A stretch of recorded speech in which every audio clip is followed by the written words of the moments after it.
This isn't a prediction. It's not some wild take or bold guess about what's going to happen on Thursday night.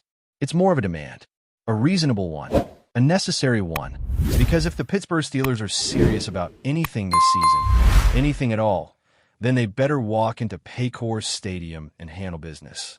No excuses, no moral victories. No, we showed fight speeches. This needs to be a game where they actually show up on the scoreboard. Good morning, good afternoon, good whenever you're watching. And yes, buckle up because this needs to be said out loud. The Steelers have to score and not just scrape out with field goals. Not just barely edge out a win. They need to move the ball drive after drive and hang points on that scoreboard like it's their job, because it is. And before anyone says, well, you don't want to underestimate your opponent, let's talk about this particular opponent for a second. The Cincinnati Bengals might be the most beat-up, underperforming defensive unit in the entire league right now. Statistically, they're a mess. Scheme-wise, they're a mess. Injury-wise, even worse.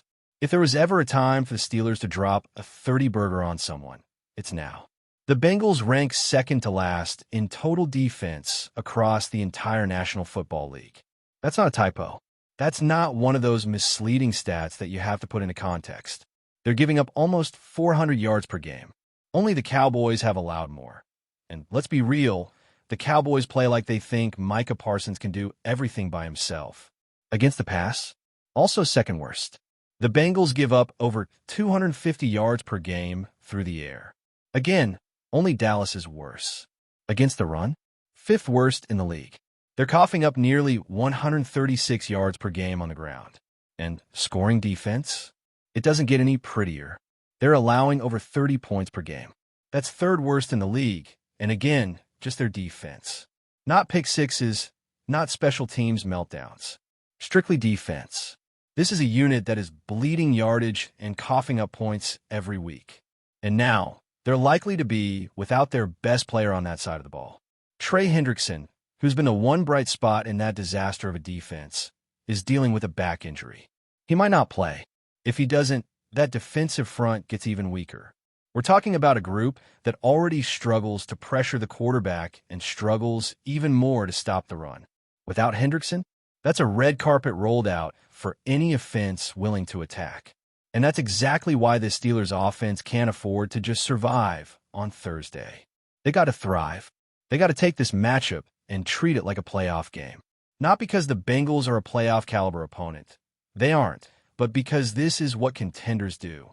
They punish teams that are broken. They don't play down to the competition. They dominate. Now, to be fair, last week against Cleveland, we saw flashes of what this Steelers offense can be. Mike Tomlin even acknowledged it. They ran the ball well. They threw it short, intermediate, deep. They used motion, different formations, multiple tight ends, and even managed to finish a couple of drives in the end zone instead of settling for 3. That matters. That's progress. But let's not pretend that game was perfect. The first 3 drives all ended in field goals. Yes, it's nice to move the ball against what might still be the best defense in the league, but when you get down into scoring position, you've got to finish. 3 points just doesn't cut it when you're trying to make noise in January. And sure, in the second half, they managed to wear down the Browns and punch in a couple of touchdowns. That's the kind of finish you want to see. But again, there's another level to this group, and we're still waiting to see them reach it. The potential is there. That's what's so frustrating and exciting at the same time. Because this isn't some ragtag collection of backups and rookies. There's real talent here. Not top-heavy, superstar-laden talent, but balanced, capable, versatile players who, when used correctly, can absolutely get the job done. And that's where offensive coordinator Arthur Smith comes in. Say what you want about him, and people have, but against Cleveland, Smith looked like a different guy. He wasn't conservative. He wasn't just playing to avoid disaster. He let it rip. He called plays like he knew exactly what he wanted to exploit. He used the entire field. He got creative with personnel. He even threw a touchdown to the 4th-string tight end. That's not the move of a guy just trying to make it through the game. That's the move of a coach who's trying to win, and win convincingly. So if he brought that kind of playbook for the Browns, who are a top 3 defense, what do you think he should bring for the Bengals? This is the week to unload everything. Go no huddle, go up-tempo, go big package, spread the field. Whatever it takes. Use the tight ends. Use the middle of the field. Cincinnati has been atrocious against tight ends for years, and that hasn't changed this season. This is a chance to exploit mismatches all over the place. So do it. No mercy. And no, this doesn't mean you overlook the Bengals entirely. It doesn't mean you show up flat or assume the win is automatic. It means you go in with a killer instinct. That's what good teams do. That's what mature teams do. And that's what the Steelers have to become. Because let's face it, this team has been flirting with an identity crisis all season. Some weeks they look gritty. Some weeks they look lost. But if they can string together back-to-back strong offensive performances, especially one where they drop 30+ on the road in a divisional game, then we might actually start to believe this team can make a push. Sure, the Bengals still have some offensive weapons, even with Joe Burrow out. Guys like Jamar Chase and T. Higgins are always dangerous. But this isn't about them. Not this week. Not with that defense on the field. This game is about the Steelers' offense showing up and showing out. No excuses. No waiting until the second half to get aggressive. From the first whistle, they need to take control and never let up. If they come out with that same fire they showed in the second half against the Browns, only this time for all 4 quarters, then yeah, this game should not be close. It shouldn't be a grind. It should be a statement. A big, loud, nationally televised statement that this offense has finally figured something out. That Arthur Smith has finally turned a corner. And that this team is not just going to limp its way to the postseason hoping for luck. Now, there's one more layer to this whole conversation that can't be ignored, and it has everything to do with Mike Tomlin. If we're going to talk about the Steelers evolving offensively, about Arthur Smith getting bold with the playbook, then we got to talk about the head coach too. Because whether people want to admit it or not, this shift in approach, this willingness to adjust, didn't come out of nowhere. It had to start from the top. Tomlin has never been known as someone who embraces change. Let's be real about that. He's built his entire identity on stability, consistency, and staying the course. That's great when things are going well. But when the offense has been stuck in neutral for years, when the team's been underperforming in big spots, that stubbornness becomes a problem. It becomes the thing holding them back. And for the longest time, the message from Tomlin in those situations has always been the same. Do your job better. Tackle better. Block better. Play harder. That's it. No scheme adjustments. No philosophical shifts. Just grind through it and hope it eventually turns around. But lately, we've seen something different. And not just a little tweak here or there. We're talking about real changes. Personnel usage. Protection schemes. Pre-snap motion. More aggressive play calling on early downs. Even the way they used Spencer Anderson as a 6th offensive lineman was a completely new wrinkle that we've never seen before in this offense. That's not just something you roll out for fun. That's intentional. That's strategic. And that's not the kind of thing you do unless the head coach has given you the green light to shake things up.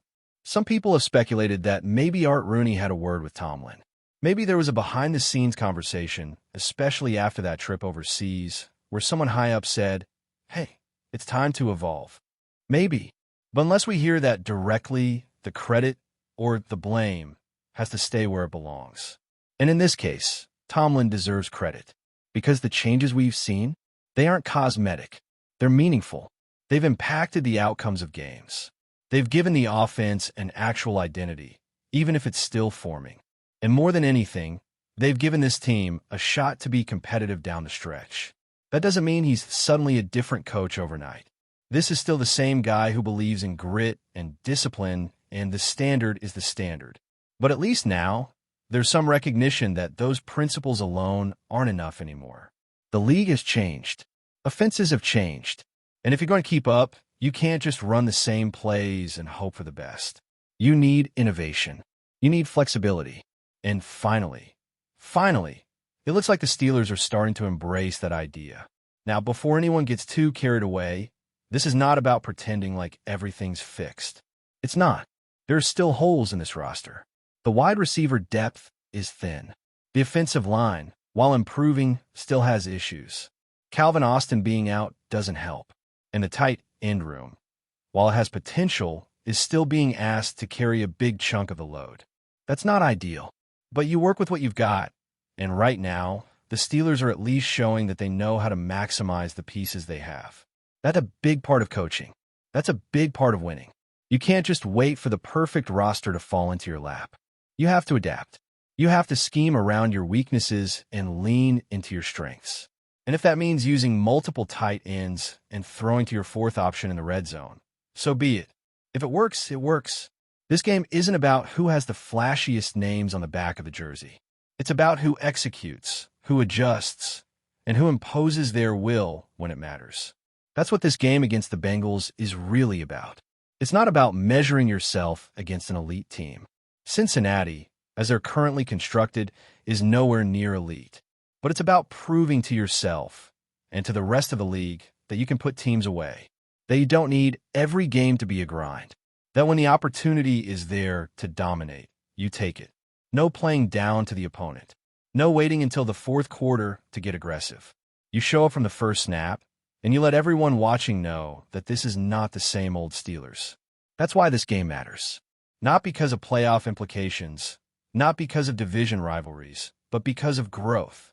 You want to know if this team is for real? Then show us. Show us that the new playbook, the new attitude, the new willingness to adjust wasn't a one-time thing. Prove that it wasn't just a response to media pressure or fan frustration. Make it your identity. Make it who you are. And look, there will still be bumps. There always are. No team is perfect, and the Steelers are still figuring things out. But you can live with mistakes if you see the intent behind them. If a deep shot doesn't connect, fine. At least you took it. If a run play gets stuffed because the O-line missed an assignment, fine. At least you committed to it. The problems come when you play scared. When you're so afraid to make a mistake that you never give yourself a chance to make a play. That's what we saw too often earlier in the season. And that's what seems to be shifting now. This Thursday, all eyes are on the offense. Forget about Joe Flacco. Forget about what the Bengals might do with their wideouts. That's noise. That's background. The real story here is whether the Steelers' offense can take a step forward, sustain momentum, and do it in a way that sends a message. Because the NFL isn't about being good for 1 week. It's about stacking performances. It's about consistency. And if they can back up what they did against the Browns with a strong showing against a weaker Bengals defense, then we can start having serious conversations about what this team might do in December. But before we dive in, don't forget to subscribe to Steelers Nation Central and hit the like button on this video. Your support helps us keep bringing you the latest updates on the Pittsburgh Steelers. And don't forget to share your thoughts on the news in the comments below. Rumors are swirling around Pittsburgh, and if they're true, Steelers fans have plenty to get excited about. Sources close to the team suggest that the Steelers are making a bold move to reinforce their offensive line by targeting none other than TEVIN Jenkins, the versatile and relentless lineman known for his wall-like presence in protecting quarterbacks. While nothing has been officially confirmed, insiders hint that Jenkins could be the missing piece that finally turns Pittsburgh's offensive front into an impenetrable fortress. TEVIN Jenkins has earned a reputation as one of the most physically dominant offensive linemen in the league, combining brute strength with surprising agility. Scouts have long praised his ability to neutralize pass rushers and open running lanes, making him a dual threat in both passing and rushing situations. Steelers head coach and offensive coordinator, though tight-lipped, are reportedly very intrigued by the prospect of adding such a proven protector to a line that has seen flashes of brilliance, but also moments of vulnerability. The buzz around Pittsburgh suggests that Jenkins could immediately step in as a starter, anchoring the line and giving the team a more secure pocket for their quarterback. Rumor has it that discussions have been ongoing for weeks, with Steelers management reportedly offering a deal that could be difficult for Jenkins to turn down. If the move goes through, fans might be looking at a lineup capable of keeping defenders at bay and giving the Steelers' offense the consistency it has desperately sought. TEVIN Jenkins' arrival would be more than just a name on the roster. Word in league circles is that his leadership in the locker room and his on-field intelligence make him a transformative figure. Some insiders suggest that Jenkins' presence could even elevate the performance of younger linemen, creating a ripple effect across the offense. As the rumor mill heats up, Pittsburgh supporters are dreaming of a season where pressure on their quarterback becomes a thing of the past. While nothing is official, the chatter is impossible to ignore. Could TEVIN Jenkins be the linchpin that finally turns Pittsburgh's offense into a nearly unstoppable force? Only time will tell, but if the whispers prove true, the Steelers might just have added the kind of game-changing player that sparks both hope and excitement across their fan base. Stay tuned. The rumor mill in Pittsburgh is spinning faster than ever. That's it for this update. If you enjoyed the video and want to keep receiving exclusive news about the Pittsburgh Steelers, make sure to subscribe to Steelers Nation Central and give this video a like. We always look forward to hearing your comments and opinions. See you in the next video.